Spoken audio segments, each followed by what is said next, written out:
എല്ലാ കൂട്ടുകാർക്കും നമ്മുടെ പുതിയ വീഡിയോയിലേക്ക് സ്വാഗതം. ഇന്നത്തെ നമ്മുടെ വീഡിയോ എൻ്റെ കൂട്ടുകാർക്ക് വളരെയേറെ പ്രിയപ്പെട്ട കപ്പപ്പുഴുക്കാണ്. പണ്ട് കാലങ്ങളിൽ നമ്മുടെ വീടുകളിൽ നിത്യം ഉണ്ടാക്കി കഴിച്ചിരുന്ന ഈ ഒരു കപ്പപ്പുഴുക്ക് നല്ല മുളക് മീൻകറിയുടെ കൂടെയോ നല്ല ബീഫ് കറിയുടെ കൂടെ കഴിക്കാനും സൂപ്പർ ടേസ്റ്റാണ്. ഇതിന് പറ്റിയ കോമ്പിനേഷനും അത് തന്നെയാണ്.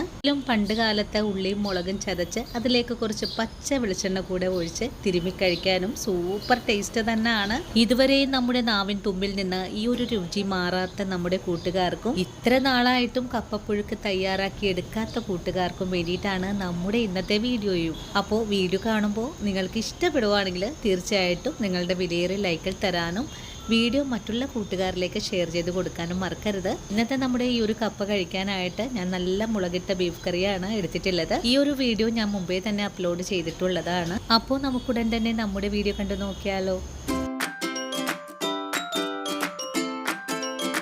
ഇനി നമുക്ക് കപ്പപ്പുഴുക്ക് തയ്യാറാക്കാൻ തുടങ്ങാം. ഇതിനായിട്ട് ഞാനിവിടെ ഇതുപോലൊരു കപ്പ എടുത്തു വെച്ചിട്ടുണ്ട്. ഇത് 1.5 കിലോ അളവുണ്ട് കേട്ടോ. ഇനി നമുക്ക് കപ്പയുടെ തോലൊക്കെ ഒന്ന് കട്ട് ചെയ്തെടുക്കാം. അതിനു മുമ്പായിട്ട് ഞാനൊരു കാര്യം നിങ്ങളെ കാണിച്ചു തരുവാണ്. ഇത് കണ്ടോ, നല്ല ഒരു കത്തിയാണ് കേട്ടോ. എനിക്ക് വത്സലമ്മ ഗിഫ്റ്റ് തന്നതാണേ. ഇന്നത്തെ ഈ ഒരു കത്തി കൊണ്ട് തന്നെയാണ് നമ്മൾ ഈ ഒരു കപ്പയിൽ നിന്ന് കട്ട് ചെയ്തെടുക്കാൻ പോകുന്നത്. നല്ല ഷാർപ്പ് കത്തിയാണ് കേട്ടോ. ഇനി നമുക്ക് ഈ കപ്പയുടെ തോലൊക്കെ ഒന്നെടുത്ത് മാറ്റാം. തിളക്കുമ്പോൾ തന്നെ വെന്തു പോകുന്ന ടൈപ്പ് കപ്പയാണ് കേട്ടോ. ഇനി നമുക്കിതിനെ ചെറിയ ചെറിയ പീസുകളായിട്ടൊന്ന് കട്ട് ചെയ്തെടുക്കാം. അങ്ങനെ നമ്മുടെ കപ്പ കട്ട് ചെയ്ത് കഴുകി വൃത്തിയാക്കി അടുപ്പിലേക്ക് വേവിക്കാൻ മാറ്റിയിട്ടുണ്ട്. ഇനി നമുക്ക് ഇതൊന്ന് തിളപ്പിച്ചെടുക്കണം. കപ്പ നന്നായിട്ട് തിളച്ച് വരുമ്പോഴേക്കും നമുക്ക് ഈ വെള്ളത്തിൽ നിന്ന് മാറ്റി മറ്റൊരു വെള്ളത്തിലേക്ക് ഇട്ടുകൂടെ ഒന്നുകൂടെ തിളപ്പിച്ചെടുക്കണം. അങ്ങനെയാണ് കേട്ടോ കപ്പ വേവിച്ചെടുക്കേണ്ടത്. ഇതുപോലെ ആരെങ്കിലും ചെയ്യുന്നുണ്ടോ എന്ന് എനിക്കറിയില്ല. എങ്കിലും കപ്പ വേവിക്കുമ്പോൾ നമ്മൾ തിളപ്പിക്കുന്ന വെള്ളം ഊറ്റി മാറ്റിയതിന് ശേഷം രണ്ടാമത് വെള്ളം ചേർത്തിട്ടാണ് കപ്പ വേവിച്ചെടുക്കേണ്ടത്. ഇനി കപ്പ ഒന്ന് തിളച്ച് വരട്ടെ. ഇപ്പോൾ നമ്മുടെ കപ്പ ഒന്ന് ചെറുതായിട്ടൊക്കെ തിളക്കാൻ തുടങ്ങിയിട്ടുണ്ട്. ഈ ഒരു സമയത്ത് നല്ല പോലെ ഒന്ന് ഇളക്കി യോജിപ്പിച്ചു കൊടുക്കാം. അതിനുശേഷം ഒന്ന് വെട്ടി തിളച്ച് വരുമ്പോഴേക്കും നമുക്കിതിലെ വെള്ളം ഒന്ന് ഊറ്റി മാറ്റാം. അങ്ങനെ കപ്പയിലെ വെള്ളം മുഴുവനും ഊറ്റി മാറ്റിയതിന് ശേഷം തിളച്ച വെള്ളം തന്നെ വീണ്ടും നമുക്ക് ഒഴിച്ചു കൊടുക്കാം. ഇനി കപ്പയ്ക്ക് ആവശ്യമായ ഉപ്പും കൂടി ചേർക്കാം. ആവശ്യത്തിനുള്ള ഉപ്പ് ചേർക്കാം. വീണ്ടും ഒന്നുകൂടി ഇളക്കി കൊടുക്കാം. തിളയ്ക്കുന്ന കപ്പയിലേക്ക് ഒരു നുള്ള് മഞ്ഞൾപ്പൊടി കൂടെ ചേർക്കാം. ഇനി കപ്പ നന്നായിട്ട് തന്നെ ഒന്ന് തിളച്ച കഷ്ണങ്ങൾ വെന്ത് വരട്ടെ. മഞ്ഞൾപ്പൊടിയും കൂടി ചേർത്ത് കഴിഞ്ഞാൽ പിന്നെ കപ്പ ഒന്ന് മൂടി വെച്ച് വേവിച്ചെടുക്കാം. കപ്പ വെന്ത് വരുന്ന സമയം കൊണ്ട് അരമുറി നാളികേരം നമുക്കൊന്ന് തിരുമ്മിയെടുക്കാം. നാളികേരം തിരുമ്മിയെടുത്തിട്ടുണ്ട്. ഇനി ഇതിലേക്ക് ഒരു 15 കൊച്ചുള്ളിയും ഒരു 10 അല്ലി വെളുത്തുള്ളിയും എരിവിനാവശ്യമായ കാന്താരി മുളകും ഒരു പിടി കറിവേപ്പില എടുത്തിട്ടുണ്ട്. നിങ്ങൾക്ക് ഈ ഒരു കാന്താരി മുളകിന് പകരമായിട്ട് പച്ചമുളക് എടുക്കാവുന്നതാണ് കേട്ടോ. ഇനി നാളികേരത്തിലേക്ക് ഒരു നുള്ള് നല്ല ജീരകം കൂടെ ചേർത്തിട്ട് വേണം ഒതുക്കിയെടുക്കാനായിട്ടും. അധികം ഒന്നും ചേർക്കേണ്ട, ഒരു നുള്ള അളവിൽ ചേർത്താലും മതിയാകും. വളരെ എളുപ്പത്തിൽ തന്നെ നമ്മുടെ കപ്പ ഇവിടെ വെന്ത് വന്നിട്ടുണ്ട്. ഈ കപ്പയിന് താഴേക്കൊന്ന് ഇറക്കി വെച്ചതിന് ശേഷം നമ്മൾ ചതച്ചെടുത്തിട്ടുള്ള ചേരുവകളൊന്ന് വഴറ്റിയെടുക്കാം. കപ്പ താഴേക്ക് ഇറക്കി വെച്ച് കഴിഞ്ഞാൽ പിന്നെ നമുക്ക് പുഴുക്ക് തയ്യാറാക്കി എടുക്കാനുള്ള ഒരു മൺചട്ടി അടുപ്പിലേക്ക് വെച്ച് കൊടുക്കാം. ഇനി ഈ ഒരു മൺചട്ടി ഒന്ന് ചൂടായി വരട്ടെ. അങ്ങനെ നമ്മുടെ മൺചട്ടി ഇപ്പോൾ ചൂടായി വന്നിട്ടുണ്ട്. നമുക്കിതിലേക്ക് വെളിച്ചെണ്ണ ഒഴിച്ചു കൊടുക്കാം. വെളിച്ചെണ്ണ ഒഴിച്ചു കൊടുത്തിട്ടുണ്ട്. ഇനി ഇതിലേക്ക് കടുക് ചേർക്കാം. കടുക് ചേർക്കുവാണ്.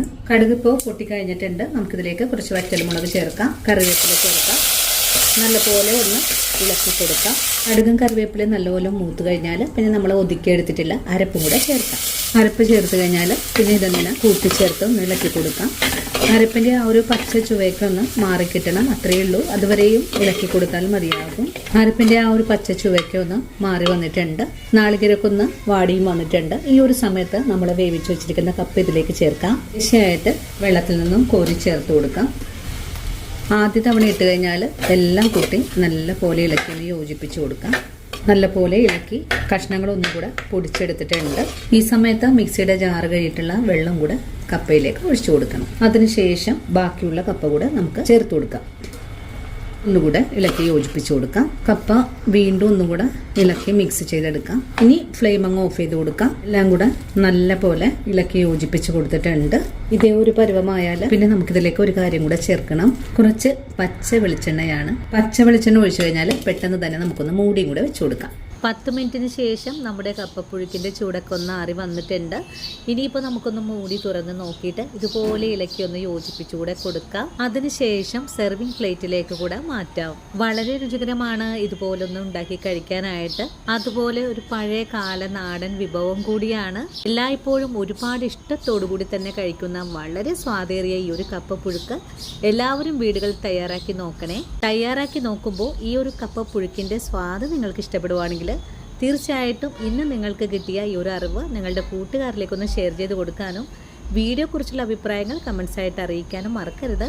ഇനിയിപ്പോൾ ആദ്യമായിട്ട് നമ്മുടെ വീഡിയോസ് കാണുന്ന കൂട്ടുകാർ ആരെങ്കിലും ഉണ്ടെങ്കിൽ നമ്മുടെ പേജൊന്ന് ഫോളോ ചെയ്ത് നമ്മുടെ ഫാമിലിയിലെ മെമ്പറാകാനും മറക്കല്ലേ.